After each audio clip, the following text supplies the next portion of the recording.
اسرائیلی فوج نے دعویٰ کیا ہے کہ اس نے ایران میں نیوکلیئر ہتھیاروں کی تیاری کے لیے استعمال کیے جانے والے مقام کو نشانہ بنایا ہے۔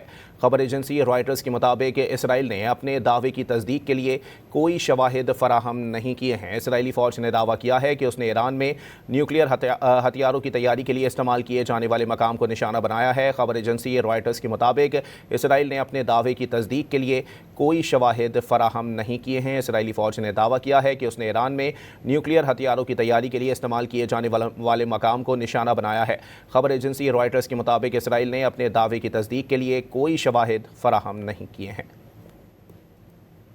اسرائیلی فوج نے دعویٰ کیا ہے کہ اس نے ایران میں نیوکلیئر ہتھیاروں کی تیاری کے لیے استعمال کیے جانے والے مقام کو نشانہ بنایا ہے۔ خبر ایجنسی رائٹرز کے مطابق اسرائیل نے اپنے دعوے کی تصدیق کے لیے کوئی شواہد فراہم نہیں کیے ہیں۔ اسرائیلی فوج نے دعویٰ کیا ہے کہ اس نے ایران میں نیوکلیئر ہتھیاروں کی تیاری کے لیے استعمال کیے جانے والے مقام کو نشانہ بنایا ہے۔ خبر ایجنسی رائٹرز کے مطابق اسرائیل نے اپنے دعوے کی تصدیق کے لیے کوئی شواہد فراہم نہیں کیے ہیں۔ اسرائیلی فوج نے دعویٰ کیا ہے کہ اس نے ایران میں نیوکلیئر ہتھیاروں کی تیاری کے لیے استعمال کیے جانے والے مقام کو نشانہ بنایا ہے۔ خبر ایجنسی رائٹرز کے مطابق اسرائیل نے اپنے دعوے کی تصدیق کے لیے کوئی شواہد فراہم نہیں کیے ہیں۔